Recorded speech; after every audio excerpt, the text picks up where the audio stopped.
Ang mga diskurso ni Kristo ng mga huling araw.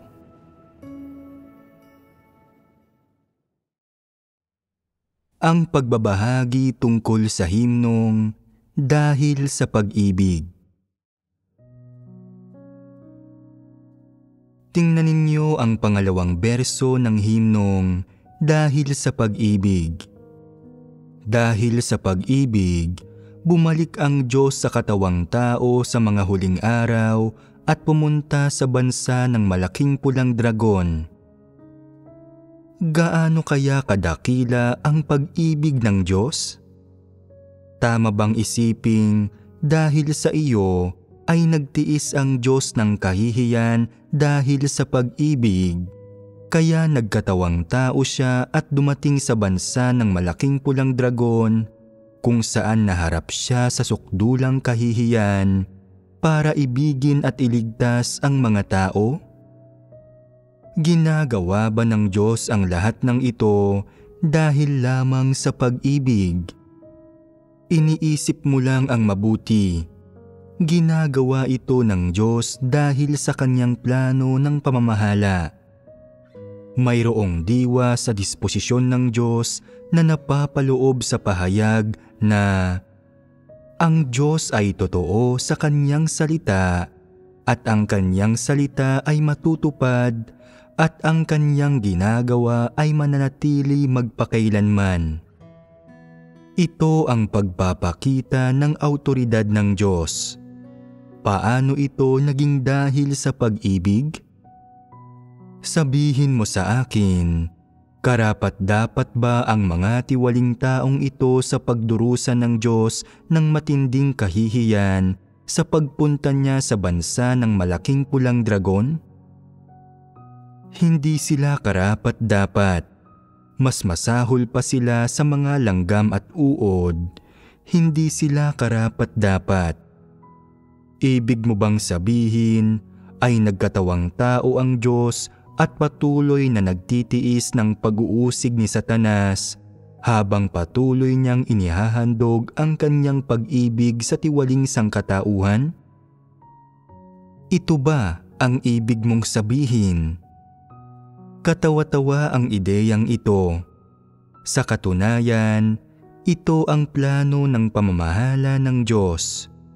Magkatawang tao man ang Diyos at pumunta sa bansa ng malaking pulang dragon o gumawa ng anumang iba pang uri ng gawain, ito ay hakbang sa kanyang gawain. Ngayong umabot na ang hakbang sa puntong ito, dapat kumilos ang Diyos ng ganito. Bakit ba ginagawa ng Diyos ang gawaing ito? Ginagawa niya ito para sa kanyang plano ng pamamahala, at sa kanyang plano ng pamamahala, ang tatanggap ng kanyang pagliligtas ay ang tiwaling sangkatauhan. Mula sa anumang perspektiba, ang tiwaling sangkatauhan, maging anuman ang bansang pinanggalingan o lahi nito, ay isa lamang layon ng gawain, isang mapaghahambingan sa plano ng pamamahala ng Diyos. Karapat-dapat ba ang isang mapaghahambingan na bigyan ng Diyos ng buo niyang pag-ibig? Hindi. Hindi ito karapat-dapat. Maling sabihin iyon. Hindi iyon dapat ilarawan sa ganoong paraan. Dahil may plano ng pamamahala ang Diyos at dahil sa katunayang tutuparin niya ang kanyang gawain ng pamamahala, ikaw bilang isang tao ay kwalipikadong dalhin ang katunayang ito na isang malaking pagpapala.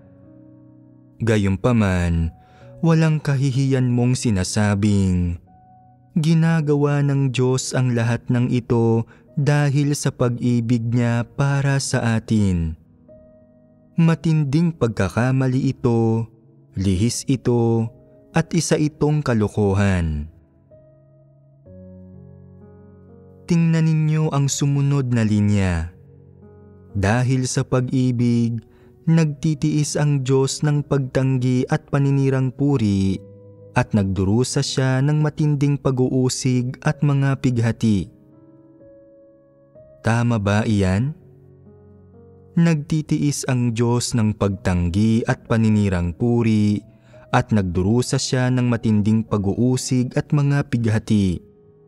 Anuman ang tiisin niya, ang kaisipan, pagnanais at layunin sa puso niya ay ang tuparin ang kanyang plano ng pamamahala. May mas dakilang layunin ang Diyos, pero ginagawa niya ang lahat ng ito hindi para ialay sa sangkatauhan, hindi bilang handog ng pag-ibig o pagbibigay ng lahat ng mayroon siya sa sangkatauhang tiwali, malupit sa kanya at itinuturing siyang kaaway. Hindi ito para sa dahilang ito.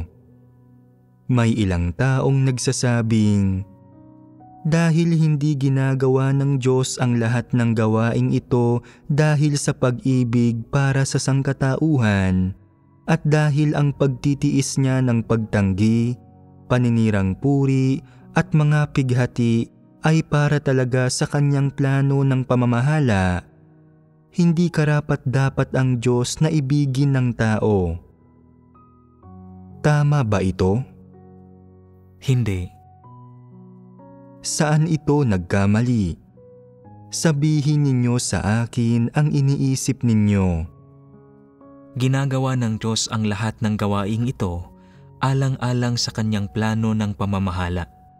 Pero sa totoo lang, sa prosesong ito ay maraming benepisyong nakukuha ang mga tao, nauunawaan nila ang ilang katotohanan at nakakamit nila ang ilang pagbabago. Iyan na ba ang lahat? Sabihin ninyo sa akin, positibo o negatibong bagay ba ang katunayang nagdurusa ang Diyos ng pagtanggi at paninirang puri at nagtitiis ng matinding pag-uusig at mga pighati alang-alang sa kanyang plano ng pamamahala? Nagtitiis ang Diyos ng pagtanggi at paninirang puri at nagdurusa ng matinding kahihiyan alang-alang sa kanyang plano ng pamamahala. Ito ay isang positibong bagay. Alam ba ninyo kung bakit ito positibong bagay? Ano ang nilalaman ng plano ng pamamahala ng Diyos? Ang talunin si Satanas at akayin ang mga tao para makalaya sa gapos ni Satanas. Paano matatalo si Satanas? Ano ang partikular na nilalaman? Ano ang partikular na proyekto ng gawain? Ito ay pagliligtas ng sangkatauhan. Hindi ito malabo, hindi ba? Isang aspekto ang pagtalo kay Satanas. Ang partikular na nilalaman ng plano ng pamamahala ng Diyos na ang ibig sabihin, ang partikular na proyekto ng gawain ng Diyos ay ang pagliligtas sa sangkatauhan. Sa pantaong pananalita, ang pagliligtas ba sa sangkatauhan ay makatarungang layunin o hindi makatarungang layunin? Ito ay isang makatarungang layunin. Malibang magtiis ang Diyos ng pagtanggi at paninirang puri at ng lahat ng uri ng pasakit at kahihiyan para iligtas ang sangkatauhan? Hindi ba't positibong bagay ito? Makasarili ba ito? Hindi ito makasarili. Kung gayon, bakit hindi ninyo ito maipaliwanag ng malinaw? Hindi ninyo kayang ipaliwanag ang gayong malilinaw at kitang-kita na mga bagay. Sa halip, pikit mata ninyong binibigyang kahulugan ang mga ito at hinuhusgahan ninyo ang mga ito ng walang basihan. Hindi ba't ito ay sukdulang kahangalan at kamangmangan? Ang gawain ng plano ng pamamahala ng Diyos ay isang malaking proyekto at kasama sa mga detalye ng partikular na proyektong ito ang pagliligtas sa sangkatauhan. May ilang nagsasabi, Inililigtas ng Diyos ang sangkatauhan para tuparin ang sarili niyang mga kagustuhan, para kumpletuhin ang kanyang plano. Ginagawa ng Diyos ang lahat ng ito para sa kanyang sarili at hindi para sa sangkatauhan. Hindi ba't makasarili ito? Makasarili ba ito? Hindi. Bakit hindi ito makasarili? Ang pagkilos na ginagawa ng Diyos ay positibo at makabuluhan. Lubhang mahalaga at makabuluhan ito para sa kaligtasan, destinasyon, kahihinatnan at kalagayan ng pag-iral ng buong sangkatauhan sa susunod na kapanahunan. Dahil sa mga puntong ito, makasarili bang tiisin ng Diyos ang lahat ng ito at ibigay ang lahat ng ito para kumpletuhin ang kanyang plano ng pamamahala? Ang layunin ng plano ng pamamahala ng Diyos ay ang iligtas ang sangkatauhan. Ang kanyang mga layunin ay mabubuti at magaganda at tunay na pag-ibig. Kaya hindi masasabing makasarili ang Diyos sa pagtupad ng mga intensyon niya. Mula lamang sa pagkilos na ito na ginawa ng Diyos, mula sa pagkilos na ito na pinlano niya, makikita ninuman ang diwa ng Diyos at na maganda at mabuti ang puso ng Diyos. Kahit na naging masama ang sangkatauhang ito, kahit na sumunod sila kay Satanas at puno sila ng tiwaling disposisyon ni Satanas, puno ng paghihimagsik at paglaban sa Diyos, puno ng paglapastangan at puot, kaya pa ring iligtas ng Diyos ang sangkatauhan ng buong pagtitiyaga at ng hindi sumusuko kailanman. Saan nanggagaling ang lahat ng ito? Nanggagaling ito sa plano ng pamamahala ng Diyos, galing ito sa kanyang kahilingan. Makasarili ba ito? Ang sangkatauhan ang may pinakamalaking pakinabang at ang sukdulang makikinabang sa buong plano ng pamamahala ng Diyos.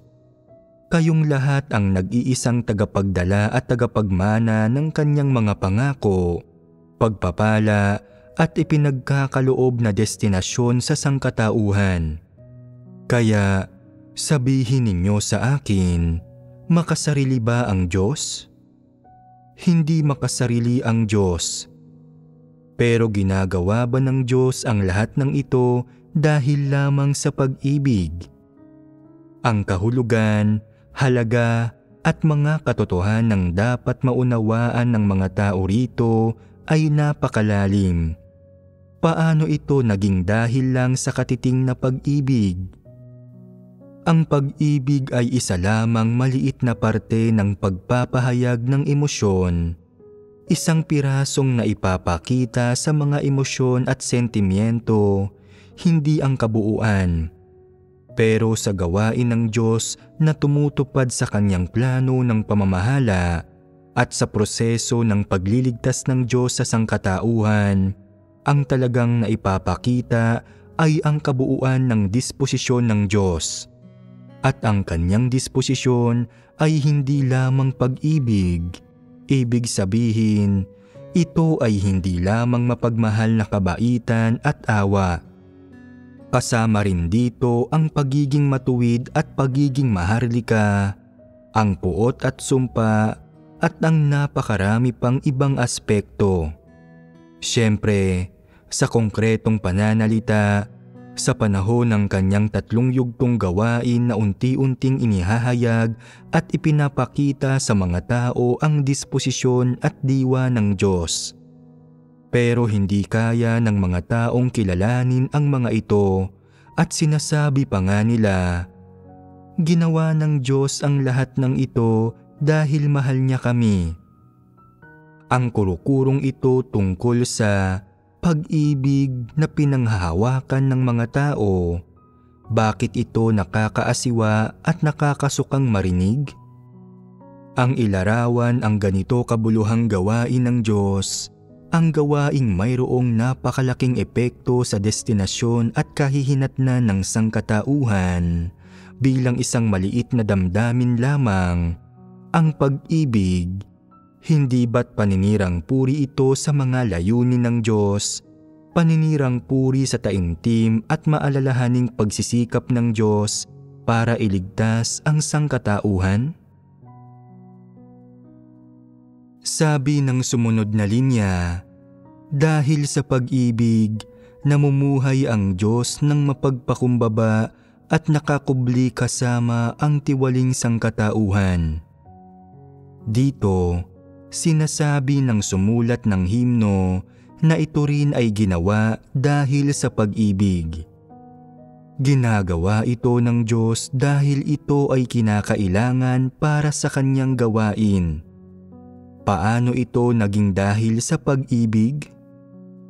May saysay bang mananahan ang Diyos kasama ang sangkatauhan dahil sa pag-ibig niya para sa kanila at na magpapakumbaba at magkukubli siya dahil sa pag-ibig para sa kanila? Ganoon ba kaakit-akit at kaibig-ibig ang sangkatauhan na maiinip ang Diyos at magiging handa siyang manahan kasama nila at na magkakatawang tao siya at magiging mapagpakumbaba at nakakubli? Ito ba ang mga katunayan? Hindi. Ano ang mga katunayan? Nagkatawang tao ang Diyos, mapagpakumbaba at nakakubli, at pumarito sa mundo para ipahayag ang katotohanan at iligtas ang mga tao dahil sa kanyang plano ng pamamahala. Sa teorya, ito ay dahil sa plano ng pamamahala ng Diyos. Sa pananaw ng tao, mukhang ang mapagpakumbaba at nakakubling buhay ng Diyos kasama ng tiwaling sangkatauhan ay talagang nagpapasaya sa Diyos na namumuhay siya ng komportable, nadarama niya ang ligaya araw-araw at kontento siyang panoorin ang bawat galaw ng tao at panoorin ang kanilang mga ugali at pagbubunyag. Ganito ba ito? Hindi. Sa katunayan, paano ito? Ginagawa ito ng Diyos dahil kinakailangan ito sa kanyang gawain. Dahil kinakailangan ito sa kanyang gawain. Ito ay teorya. Sa katunayan, ang pananahan ba kasama ng sangkatauhan ay nagdadala sa Diyos ng kagalakan, kaligayahan, kaluguran? Kung gayon, ano ang dapat maramdaman ng Diyos? Halimbawa, nananampalataya kayong lahat sa Diyos at pakiramdam ninyo ay matuwid naman kayo, pero kung maninirahan kayo kasama ng mga kabataan sa lansangan, mga bandido, mga sanggano at mga masasamang loob, magsasalita ng mga parehong salitang sinasabi nila, kakain ng parehong pagkain, at gagawa ng parehong mga bagay araw-araw, ano ang mararamdaman ninyo? Ano ang magiging lagay ng pag-iisip mo kung maninirahan ka kasama ng mga manggagahasa at mga mamamatay tao? Masusuklam. Kung gayon, alam nga ninyo kung ano ang pakiramdam na masuklam. Sabihin ninyo sa akin, ngayon, masisiyahan ba ang Diyos na mamuhay kasama ang tiwaling sangkatauhan? Maaari ba siyang magalak? Walang kaligayahan ni kagalakan. Kaya saan manggagaling ang pag-ibig? Kung wala man lang kagalakan, kaligayahan o kaluguran, hindi ba't salungat sa kanya na mahalin niya ang mga tao gaya ng pagmamahal niya sa kanyang sarili, na lubusan niyang mahalin sila na hindi na niya sila maiwan? Hindi ba't may elemento ng pagpapanggap doon? Kaya Ano ba mismo ang katotohanan? Ano ba ang dapat na tunay na madama ng Diyos sa pananahan kasama ang tiwaling sangkatauhan, maliban sa hindi pagkakaroon ng kaligayahan, kaluguran, at kagalakan? Pighati. Pighati. Ito ay talagang damdaming makikita. May iba pa ba? Pag-ayaw. Pag-ayaw, iyan ay isa pang damdamin. May iba pa ba? Pagkamuhi sa tiwaling disposisyon ng tao. Pagkamuhi, pandidiri, at pagkasuklam. Mayroon ding pinakatotoong damdamin na ang pamumuhay kasama ang tiwaling sangkatauhan, lalo na pagdating sa pakikisama, pakikipag-usap, paggawa ng magkasama, at pakikisalamuha ay para bang matinding kahihiyan. Sa ganitong kalagayan ng mga bagay-bagay, sa ganitong tuloy-tuloy na kalagayan, sa tingin mo ba ay maaari pa ring magkaroon ng pag-ibig ang isang normal na tao? Hindi nila kayang magkaroon ng pag-ibig. Sa kawalan ng pag-ibig, ano ang gagawin nila?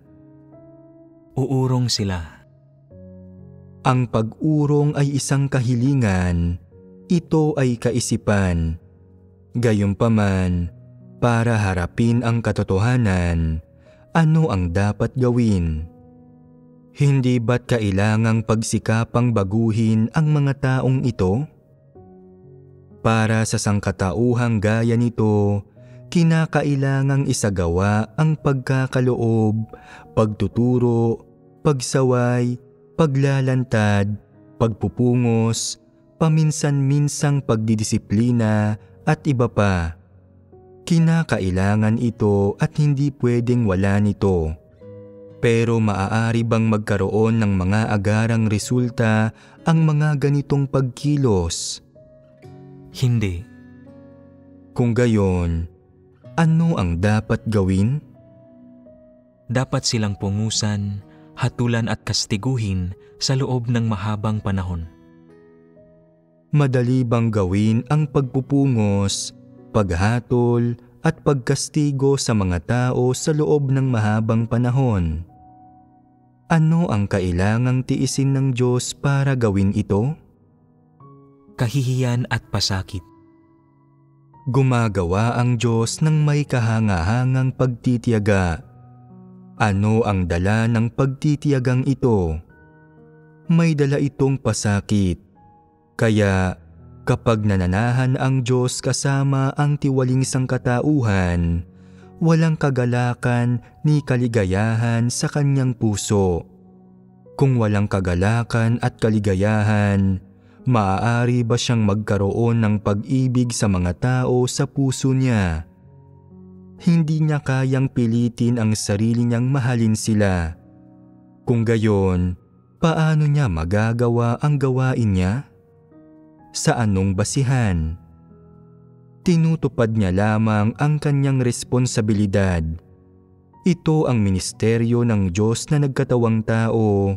Ito ay mula sa kalikasang ito.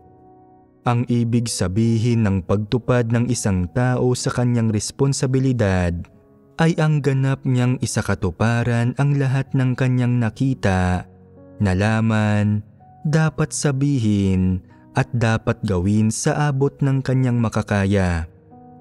Ito ay tinatawag na pagtupad sa kanyang responsibilidad.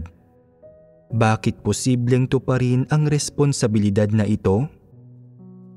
Dahil sa pagkakakilanlan at diwa ng Diyos, dahil may ganitong atas at responsibilidad ang Diyos na nagkatawang tao, siyempre mayroong ganitong pasanin ang Diyos para sa sangkatauhan. Kaya, anumang klase ng mga tao at tiwaling tao ang kasama niyang namumuhay, ito ang kalagayan ng mga bagay-bagay. Alam mo ba kung ano ang kalagayang ito ng mga bagay-bagay? Ito ang kalagayan kung saan walang kaligayahan ni kagalakan ang Diyos at kailangan niyang magtiis ng kahihiyan. Kasabay nito, kailangan niyang walang kapaguran at paulit-ulit na magtiis ng lahat ng klase ng katiwalian at paghihimagsik ng tao. Habang tinitiis niya ang lahat ng ito, kailangan din niyang walang kapaguran na magsabi ng dapat niyang sabihin at gumawa ng dapat niyang gawin. Kailangan niyang ipaliwanag ng malinaw ang mga bagay na hindi nauunawaan ng mga tao, at sa mga taong sadyang gumagawa ng paglabag, kailangan niyang maglapat ng kaunting pagdidisiplina, paghatol at pagkastigo. Ang lahat ng ginagawang ito ng Diyos ay may kaugnayan sa kanyang plano ng pamamahala at sa mga hakbang ng kanyang gawain. Siyempre, lalo itong mayroong kaugnayan sa partikular na proyekto ng gawain ng Diyos na iligtas ang sangkatauhan. Sa madaling salita, may kaugnayan ito sa mga sariling responsibilidad ng Diyos. Ang lahat ng ginagawang ito ng Diyos ay pagtupad sa kanyang responsibilidad. Siyempre, ang ipinapakita niya habang tinutupad niya ang kanyang responsibilidad ay ang diwa niya at ang disposisyon niya. Kaya, ano ang diwa ng Diyos na nagkatawang tao? Ibig sabihin, ang diwa ng ordinaryong taong ito? Lalo na sa pagsasagawa ng yugtong ito ng gawain niya sa mga huling araw, hindi siya nagpapamalas ng mga tanda at mga kababalaghan, ni hindi nagpapakita ng anumang himala. Ang tanging ginagawa niya ay ang sabihin sa mga tao ang mga katotohanang dapat nilang taglayin at maunawaan. Inilalantad niya sa mga tao ang mga tiwaling disposisyong hindi makilala ng mga tao mismo para malaman at makilala nila ito at para malaman nila ang diwa at ang mga aktwal na katunayan tungkol sa katiwalian ng sangkatauhan. Ito ay para magkaroon ng tunay na pagsisisi ang mga tao at madala sila sa tamang landas. Kapag kaya ng mga taong magsisi ng tunay, kapag kaya nilang maunawaan at maisagawa ang katotohanan, pumapasok sila sa katotohanang realidad at nagkakaroon sila ng pag-asang makatanggap ng kaligtasan. At ang gawain at responsibilidad ng Diyos na nagkatawang tao ay natutupad. Kapag nasa tamang landas na ang mga tao, ang natitira na lang ay ang pagtanggap ng mga pagsubok at pagpipino ng Diyos. Natatapos na ang gawain ng Diyos na nagkatawang tao. Natutupad na ang kanyang mga responsibilidad at nakukumpleto na ang kanyang gawain. Kapag nakumpleto na ang gawain ng Diyos na nagkatawang tao, na dinadala kayo sa tamang landas, ibig sabihin nito ay ganap na ang kanyang ministeryo at wala na siyang anumang obligasyon sa inyo. Ano ang ibig sabihin ng walang obligasyon? Ibig sabihin, hindi niya na kailangan pang samahan ang mga taong ito at magtiis ng mga bagay gaya ng kanilang katiwalian, mga kuro-kuro, paghihimagsik, paglaban, pagtanggi at iba pa. Sa pananaw man ng buong plano ng pamamahala ng Diyos o sa partikular na gawaing isinagawa ng Diyos na nagkatawang tao, ginawa ba ito dahil lang sa pag-ibig? Kapwa hindi. Pinagmamasdan ng Espiritu ng Diyos ang sangkatauhan mula sa langit sa isang partikular na paraan at halos pareho ang pananaw ng Diyos na nagkatawang tao sa lupa. Bakit ko sinasabing halos? Kaya ng Diyos na nagkatawang tao sa lupa na tingnan ang kahinaan ng sangkatauhan mula sa mas may konsiderasyong pananaw dahil sa kanyang pagkatao, dahil sa kanyang pakikisama sa nilikhang sangkatauhan sa loob ng parehong lugar, at dahil din, gaya ng tiwaling sangkatauhan, mayroon siyang kaparehong panlabas na katangian ng pagiging tao. Dahil dito, maaaring manahan ang Diyos na nagkatawang tao kasama ang mga tao sa isang medyo mas mapayapang pamamaraan kumpara sa Diyos sa langit. Kung titingnan ito sa ganitong paraan, kung hindi nagkatawang tao ang Diyos, kayo ba ay narito at nakaupo ngayon? Hindi. Ang lahat ng ito ay dulot ng mga pangangailangan ng gawain ng Diyos. Ito lamang ang dahilan kung bakit siya nagbayad ng malaking halaga at pumunta siya rito para siya mismo ang gumawa nito. Kung magsasalita ang Diyos sa mga tao mula sa langit, sa isang banda, dahil sa pagkakalayo ng lugar, hindi magiging madali para sa kanilang marinig ang kanyang mga salita. Sa isa pa, dahil malawak at maraming pagbigkas ng Diyos sa mga huling araw, kung magsasalita siya mula sa langit sa ganitong paraan, hindi ito magiging akma sa anumang pananaw o anggulo mo ito tingnan. Kung kaya, ang nag-iisa at pinakamainam na pagpipilian at ang pinakakapakipakinabang sa sangkatauhan, sa plano ng pamamahala ng Diyos at sa gawain niya ng pagliligtas sa sangkatauhan ay ang magkatawang tao ang Diyos. Ang pagkakatawang tao ng Diyos ang nag-iisang pagpipilian at nag-iisang pamamaraan para isagawa ang gawain. Ang Diyos na nagkatawang tao lamang ang makakatupad ng gawaing ito, ang may kakayahang tuparin ang gawaing ito, at ang makapagkakamit ng mga resultang ito. Kung titingnan mo ang mga salitang ito na binigkas ng Diyos sa mga huling araw, pagdating sa dami, napakarami na ang naipahayag.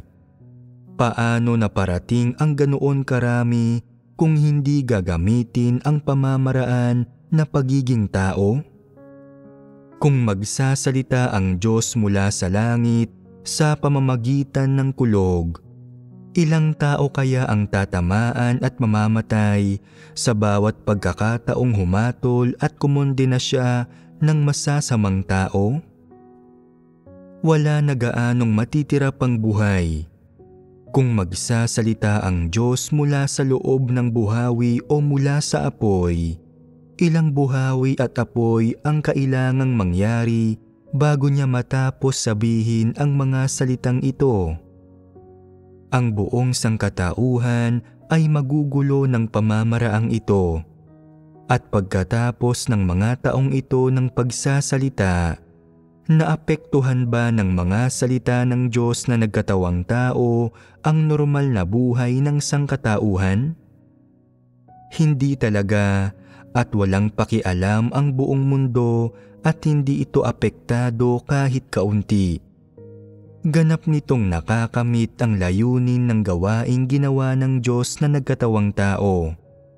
Kung wala ang Diyos na nagkatawang tao, talagang hindi magiging posible ang gawaing ito. Mayroong paglilihim sa mismong gawain ng Diyos na nagkatawang tao. Hindi nais ng Diyos na malaman ito ng buong mundo at ng buong sangkatauhan. Hindi niya gustong malaman ito ng mga hintil na hindi pinili ng Diyos na makaalam. Maipapahayag lamang niya ang mga salitang ito ng nakakubli, kaya ang paggamit ng pamamaraan na pagiging tao ang pinakamakabuluhan. Ito ang pinakamatalinong pamamaraan. Sa pamamagitan lamang ng pagkakatawang tao ng Diyos na mananatili itong lihim. Dahil sa karunungan at pagkamakapangyarihan sa lahat ng Diyos, kung kaya't ang kanyang katawang tao ay nananahan sa kaparehong espasyo ng sangkatauhan na nagkakaloob sa sangkatauhan ng katotohanan sa wika ng tao, sa pamamaraan at anyong kayang tanggapin ng sangkatauhan. Ito ay isang bagay na ang Diyos lamang ang may kaya. Higit ito sa sangkatauhan. May kaugnayan ang lahat ng ito sa dakilang plano ng pamamahala ng Diyos. Maaaring napakasimple nito, salungat sa mga katunayan at talagang hindi makatwiran kung hindi balanseng ilalarawan ng tao ang ganoong dakilang plano ng pamamahala ng Diyos bilang ginawa dahil lamang sa pag-ibig. Sa madaling salita, anuman ang nilalaman ng gawaing isinasagawa, ang anyong ito ng Diyos na nagkatawang tao sa panahong ito ay talagang nagdulot ng marami-raming gulo at nagdulot ng malaking epekto sa buong mundo at sa buong sangkatauhan na nagpapakita kung gaano katinding pangyayari ang katunayang ito. Ang katunayan at ang anyo ng pagkakatawang tao ng Diyos ay isang kontrobersyal na usapin sa buong mundo at sa buong komunidad ng relihiyon. Ito ay isang pangyayari na mapanlaban ang sangkatauhan, na hinuhusgahan at tinatanggihan ng sangkatauhan at na pinakamahirap intindihin at isipin para sa sangkatauhan. Ang kakayahan ng Diyos na gumawa sa ganitong paraan ay nagpapakita ng kanyang karunungan, kanyang kapangyarihan, kanyang pagkamakapangyarihan sa lahat at kanyang awtoridad. Ito ay talagang hindi ginawa dahil sa isang maliit na pag-ibig o dahil sa walang kabuluhang usapin o maliit na dahilang kasing liit ng buto ng linga. Ibig sabihin, ang isang malaking pangyayaring kayang yumanig sa buong mundo ng relihiyon, sa buong mundo ng politika, sa buong sangkatauhan, at kahit sa buong sansinukob, ay hindi lumilitaw dahil sa pag-ibig, kundi dahil sa plano ng pamamahala ng Diyos at sa pagnanais niyang iligtas ang sangkatauhan. Ito ang pinakamalaking pangitain ng pangatlong yugto ng gawain ng Diyos. Ito ang pinakamalaking pangitain na dapat maunawaan, malaman at maintindihan ng mga tao. Kung tutukuyin mo lamang ang pangitaing ito na ito ay dahil sa pag-ibig ng Diyos, mahal tayo ng Diyos. Nakikita mo? Nagkatawang tao na ang Diyos at minsan na siyang ipinako sa krus dahil sa pag-ibig niya sa atin. At sa panahong ito ay nagkatawang tao siya at pumarito para mahalin tayong muli. Hindi ba't malaking kamalian ito? Ang pagtukoy sa ganito kalaking pangitain ng gawain ng Diyos bilang ginawa dahil sa pag-ibig ay napakababaw. Kung hindi mo kilala ang Diyos, hayaan mo na. Pero magmadali ka at takpan mo ang iyong bibig. Huwag kang magsalita ng walang saysay at huwag kang basta-bastang magpahayag ng mga opinyon. Sinabi ko na sa inyo dati, sa anumang bagay na tumutukoy sa disposisyon ng Diyos, sa diwa ng Diyos at sa pangitain ng gawain ng Diyos, hindi dapat padalos-dalos humusga, bumuo ng mga palagay ng walang basihan o walang ingat na maglimita ang mga tao. Kung hindi mo maunawaan, aminin mo na lamang na hindi mo maunawaan. Kung kaunti ang nauunawaan mo, sabihin mo agad, ganito lang ang nauunawaan ko. Hindi ako mangangahas na maglimita ng walang basihan at hindi ko alam kung ito ay tama. dapat mong idagdag ang mga ganitong uri ng paliwanag at paglilinaw. Huwag kang magsalita ng walang konsiderasyon. Kung magsasalita ka ng walang konsiderasyon, sa maliit na antas, maaari kang makaimpluwensya ng mali sa iba, makapagbigay sa kanila ng mga maling pagkaunawa at makaligaw sa kanila. Sa malaking antas, maaari mong malabag ang disposisyon ng Diyos. Inilalarawan mo ang plano ng pamamahala ng Diyos at ang ganoon kalaking gawain ng Diyos na iligtas ang sangkatauhan bilang pag-ibig, bilang ginagawa dahil sa pag-ibig. Hindi ba't pagsasalita ito ng walang saysay? Dapat bang sampalin ang mga taong nagsasabi nito? Bakit sila dapat sampalin? Dahil ito ay pagsasalita ng hindi nag-iisip, ito ay pag-aalis ng mga bagay sa konteksto ng mga ito. Hindi ba't dulot ito ng mayabang na disposisyon? Hindi ba't nagsimula kang manampalataya sa Diyos ilang araw pa lang ang nakalilipas? Nakita mo na ba siya? Nauunawaan mo ba ang disposisyon niya? Hindi mo malinaw o lubusang maipapaliwanag ang katotohanan tungkol sa pangitain ng plano ng pamamahala ng Diyos, pero nangangahas ka pa ring tukuyin ang diwa at disposisyon ng Diyos. Hindi ba't sukdulan ito ng pagiging mapangahas? Nangangahas kang gamitin ang salitang pag-ibig para tukuyin ang isang malaking usapin. Ito ay isang bagay na lumalabag sa disposisyon ng Diyos. Isang malaking kasalanan ba ang lumabag sa disposisyon ng Diyos? Oo, may ilang taong nagsasabi, "Hindi ko alam, hindi ko rin nauunawaan." Tama iyan. Mismong dahil hindi mo ito nauunawaan ni nalalaman at dahil ignorante at hangal ka, kaya hindi ka dapat magsalita ng walang konsiderasyon. Ikaw ba na isang ordinaryong tao ay maaaring humusga ng hindi makatwiran o kaswal na magpalagay tungkol sa mga usapin ng Diyos? Hindi kayang malinaw na ipaliwanag ang mga usapin ng Diyos kahit pa magsama-sama at magkaisa ang buong sangkatauhan, pero gusto mong tukuyin ng mag-isa ang disposisyon ng Diyos, ang gawain niya, at ang diwa niya gamit lang ang isa o dalawang salita. Hindi ba't nalalabag nito ang disposisyon ng Diyos? Kung gayon, may seryosong problema sa himnong ito. Hindi lamang ito puno ng mga malabo, walang kabuluhan, at mapaglapastangang salita, kundi ang mas mahalaga, maaari nitong mailigaw ang mga tao, malihis sila, at maikulong sila sa kanilang mga kuro-kuro.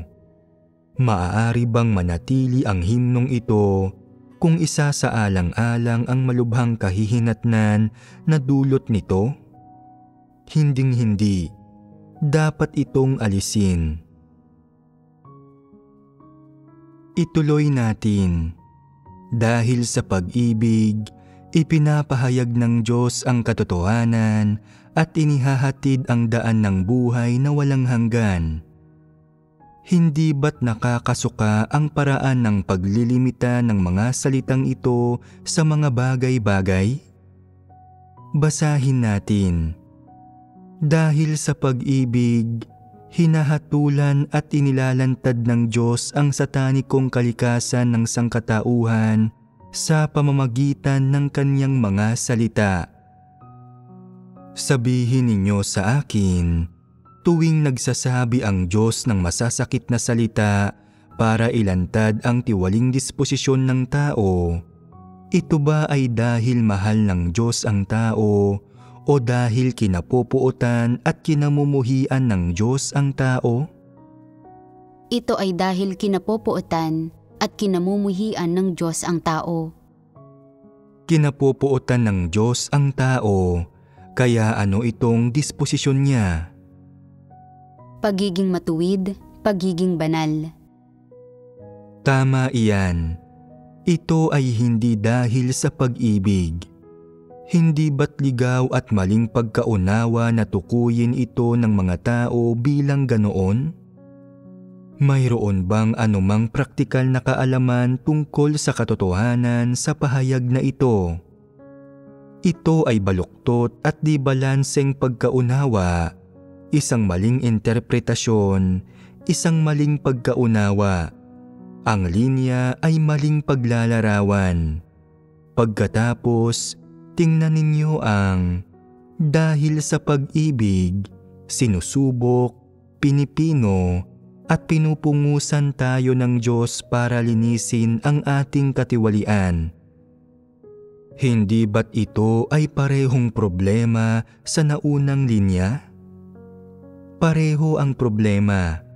At sa pagpapatuloy pa, O Diyos, lahat ng inihahayag ng iyong gawain at ng iyong mga salita ay pag-ibig. Hindi ba't nililimitahan uli nito ang Diyos? Ano ang ipinapakita ng Diyos? Ang pagiging banal at pagiging kaibig-ibig niya at ang matuwid niyang disposisyon. Ang Diyos ay may puot, pagiging maharlika, pati na rin habag at mapagmahal na kabaitan. Kaya paanong masasabing ang lahat ng ito ay dahil sa pag-ibig?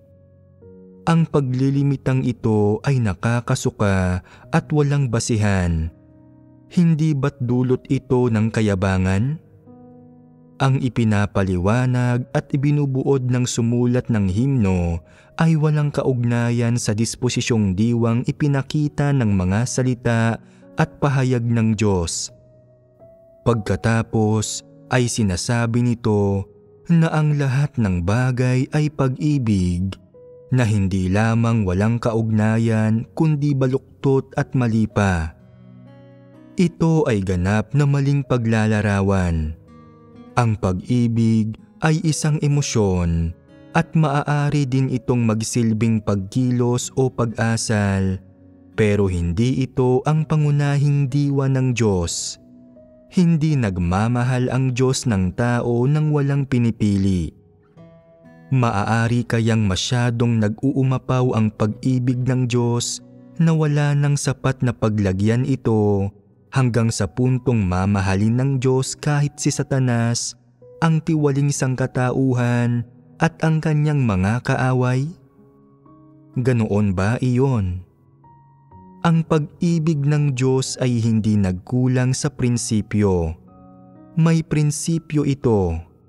Mahal niya ang mga positibong bagay at kinasusuklaman niya ang mga negatibo at masasamang bagay. Sabihin ninyo sa akin, mahal ba ng Diyos ang mga taong tunay na nananampalataya sa Kanya? Mahal ba ng Diyos ang mga taong tapat na tumutupad sa tungkulin nila? Mahal ba ng Diyos ang mga taong mapagpasakop sa Kanya? Mahal ba ng Diyos ang mga taong sa pamamagitan ng pagtanggap ng Kanyang paghatol at pagkastigo ay mayroong tunay na pagsisisi, tunay na pagpapasakop sa Diyos at tunay na pagmamahal sa Diyos sa kanilang puso? Kung nauunawaan ng mga tao ang katotohanan at kinamumuhian nila ang sarili nilang mga tiwaling disposisyon, ang kanilang pagkamuhi ay isang positibong bagay. At mahal ba sila ng Diyos? Ang mga taong kayang tumanggap sa katotohanan ay mga positibong tao, at ang mga taong kayang magpasakop sa Diyos ay lalo nang mas positibo. Ang mga positibong tao ang minamahal ng Diyos. Kinasusuklaman niya ang mga dyablo at si Satanas. Ang mga taong isinusumpa at pinaparusahan niya ay pawang masasamang tao, pero ang mga taong minamahal ng Diyos ay lahat matatapat na tao mga taong naghahangad sa katotohanan. Kung kaya may prinsipyo ang pag-ibig ng Diyos, hindi ito walang prinsipyo. Para sa ilang tao, mahabagin lamang ang Diyos na hindi nangangahulugang mahal niya ang mga taong iyon. Dapat malinaw na maunawaan ang mga bagay na ito. Hindi maaaring pikit matang tukuyin ng isang tao ang pag-ibig ng Diyos. Ang pagsasalita tungkol sa pag-ibig ng Diyos nang walang pag-iingat at ang pikit matang pagtukoy rito ay walang dudang panghuhusga at paglapastangan sa Diyos. Tingnan natin ang ibaba pa. Tama bang sabihing, "O Diyos, ang pag-ibig mo ay hindi lamang mapagmahal na kabaitan at awa, kundi higit pang pagkastigo at paghatol"? Walang isyu sa teorya, pero kalabisan ng iugnay ito sa pag-ibig ng Diyos.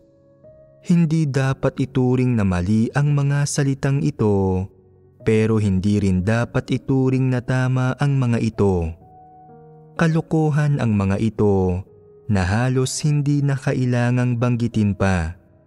Sa ibaba pa, "O Diyos, ang iyong paghatol at pagkastigo ang pinakatotoong pag-ibig at ang pinakadakilang pagliligtas." Ano ang tingin ninyong lahat diyan? Hindi ba't ang pagpapako sa krus ng katawang tao ng Diyos at ang kanyang pagbabayad sala at pagpasan ng mga kasalanan ng buong sangkatauhan ang pinakatunay na pag-ibig? Hindi ba't ang mga iyon ang pinakadakilang pagliligtas? Kung gayon, kung ihahambing sa paghatol at pagkastigo, alin ang pinakadakila? Sa katunayan, kung seryosong susuriin, ang pahayag na ito ay hindi tumpak, hindi akma at masyadong mahigpit na nalilimitahan.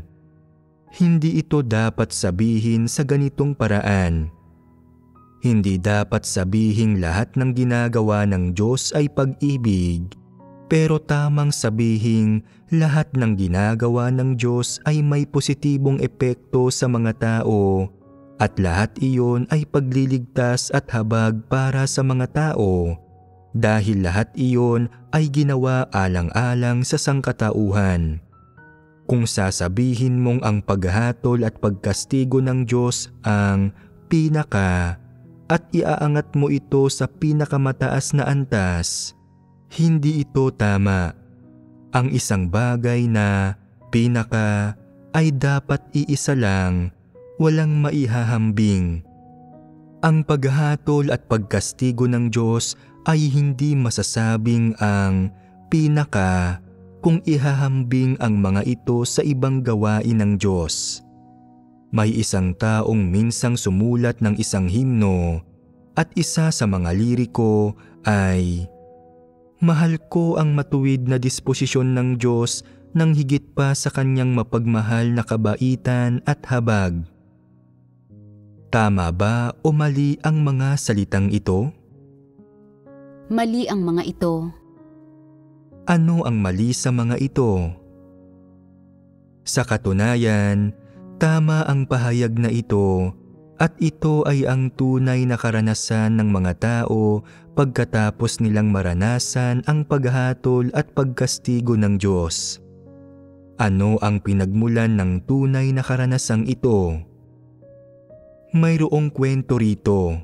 Ito ay kapag tinatamasa ng isang tao ang mapagmahal na kabaitan at habag ng Diyos, biyaya lang ang makakamit niya. Hindi niya makikilala kailanman ang sarili niyang mga tiwaling disposisyon at hindi niya kailanman maiwawaksi ang mga ito. Ang magagawa lang niya ay ang danasin ang pagkastigo at paghatol ng Diyos at ang tiisin ang sakit ng maraming pagsubok at pagpipino. Saka lang niya matatanggal sa kanyang sarili ang mga tiwaling disposisyong ito. Kung gayon, Sa batayan at kontekstong ito, ito ang nagiging pagkaunawa ng mga tao. Ito ay tumpak, tugma sa mga katunayan at hindi teoretikal na lohika. Ang himnong ito ay konstruktibo, pero wala sa inyo ang makakita nito. Talagang wala kayong pagkilatis. Ano ang nakukumpirma ng kawalang ito ng pagkilatis? Ano ang dahilan ng kawalang ito? Ang dahilan ay ang hindi pagkaunawa sa katotohanan. Ang himnong dahil sa pag-ibig ay puro kalokohan. Hindi ito praktikal, hindi ko ito gusto at tumatanggi akong awitin ni isang salita nito. Malamang napakababa ng tayog ninyong lahat, kaya naaawit ninyo ito ng may matinding sigasig at pang-eengganyo. Wala kayong kayang arukin at ni hindi ninyo nauunawaan ang mga katotohanang dapat pasukin ng mga tao, pero gusto ninyong magkomento sa diwa ng Diyos at sa kanyang plano ng pamamahala. Hindi ba't kawalan ito ng katwiran? Ang mga taong walang katwiran pero nangangahas magsalita ng hindi nararapat ay hindi gumaganap ng kanilang mga nauukol na gawain. Sila ay hindi pragmatiko kahit katiting. Sa ibaba pa, magbibigay kami ng patotoo tungkol sa iyong banal at matuwid na pag-ibig at marapat sa iyo ang aming walang hanggang papuri. Siyempre, kailangang karapat-dapat ang Diyos sa walang hanggang papuri, pero maituturing ba itong papuri sa Diyos kung ganito ang pagkakakilala ng mga tao sa Kanya? Sabihin ng hindi mahal ng Diyos ang isang tao, sukdulan ang pagkasuklam at pagkamuhi niya rito. Gayunpaman, kung kaya ng taong ito na mahalin at purihin ang Diyos, ang taong iyon ay may kaunting tayog at kaunting tunay na kaalaman sa Diyos. Sa linyang, magbibigay kami ng patotoo tungkol sa iyong banal at matuwid na pag-ibig at marapat sa iyo ang aming walang hanggang papuri. Ano ang mga pang-uring naglalarawan sa pag-ibig ng Diyos? Banal at matuwid. Tingnan ninyo kung gaano kadakila ang tingin ng sumulat ng himno sa pag-ibig ng Diyos. Ginagamit niya ang diwa ng Diyos para ilarawan ang pag-ibig ng Diyos. Sinasabing ang pag-ibig ng Diyos ay matuwid at banal na pag-ibig. Hindi ba't halata naman ito? Ayaw ng mga tao na magtamasa ng isang pangkaraniwang pag-ibig at hindi rin sila nagtatamasa ng isang maawaing pag-ibig o pag-ibig na nagpapahalaga sa mga tao. Pupurihin lamang nila ang Diyos kapag natatamasa nila ang kanyang banal at matuwid na pag-ibig. At ito ang dahilan kung bakit sinasabi nilang karapat-dapat ang Diyos sa walang hanggang papuri. Tama ba ito? Galing man sa katunayan o sa lohikal na pangangatwiran, maling-mali ang pahayag na ito, kalokohan lang ito. Ito ay isang taong may sakit sa isip na naglilitanya ng magugulong salita upang iligaw ang mga tao. Iniisip mo bang ito ay sekular na mundo? Sa mundo, ang lahat ng uri ng masasama at maruruming espiritu, ang lahat ng uri ng mga tao at ng gugulong kriminal, at ang mga may kaunting kakayahan, kahusayan sa pananalita o walang kahihiyan ay nangangahas lahat na magpahayag ng mga opinyon nila at magtanghal. Pero sa sambahayan ng Diyos, ang katotohanan ang may autoridad. Ang lahat ng demonyong iyon ay dapat pababain sa entablado. Dapat silang alisin sa iglesia. Ang lahat ng kanilang maling pananampalataya at panlilinlang ay dapat himayin para hayagang makilatis at makilala ng lahat ang mga iyon. Kung titingnan ito ngayon, ano ba ang pag-ibig ng Diyos?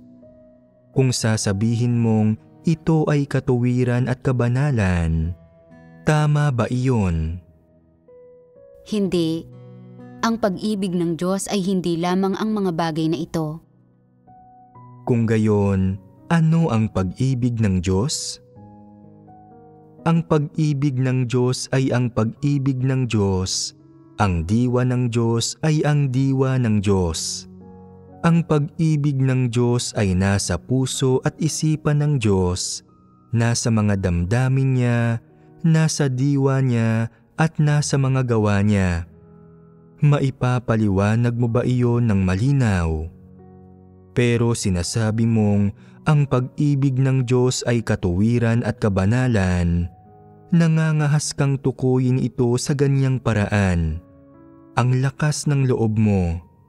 Tinatanggap ba ng Diyos ang paggamit mo ng ganyang mga definisyon para purihin siya? Hindi. Bakit hindi?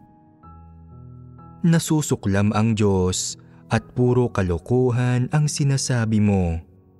Walang silbi ang bulag mong papuri at hindi nalulugod ang Diyos dito.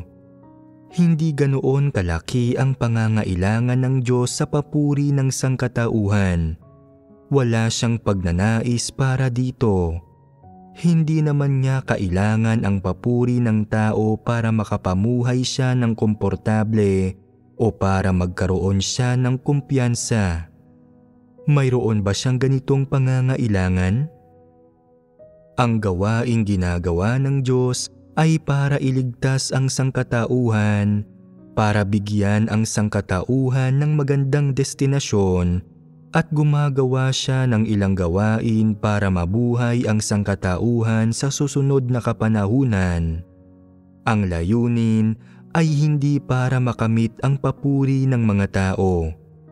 Nagkataon lang na ang isa sa mga resulta ng gawain ng Diyos ay na nagbibigay papuri sa Kanya ang sangkatauhan. Pero kung magkakaroon ng mga maling pagkaunawa ang mga tao tungkol sa Diyos at bulag silang magpupuri sa Kanya, hindi ito hahayaan ng Diyos at hindi niya ito tatanggapin. Kung masyadong mapagbigay sa sarili ang mga tao, kung kaya't pakiramdam nila ay napakahalaga sa Diyos ang pagpupuri sa Kanya ng sangkatauhan, hindi ba't maling interpretasyon iyon? Dahil ang sangkatauhan ay may kaunting papuri para sa Diyos at kaunting patotoo, iniisip nila na talagang naaantig ang Diyos, pero sa katunayan, hindi talaga siya naaantig. Hindi ba't ito ang karapat-dapat sa Diyos? Ito ay isang napakanormal na bagay. Tingnan natin ang nasa ibaba pa. Dahil sa pag-ibig, dinadala ng Diyos ang mga tao, pangyayari at bagay-bagay sa serbisyo upang magkaroon tayo ng katotohanan at buhay. Tama ba ang linyang ito? Mali. Ano ang mali rito?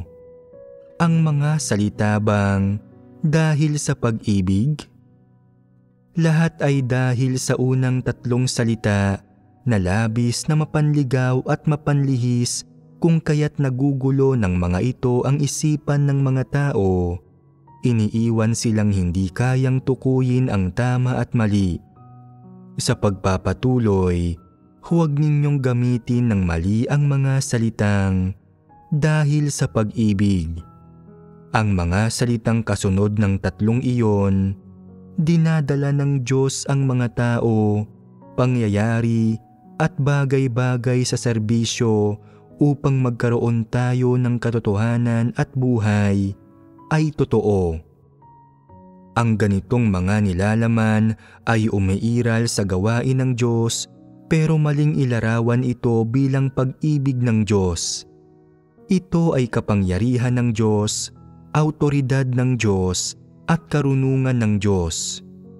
Ito ay hindi dahil sa pag-ibig.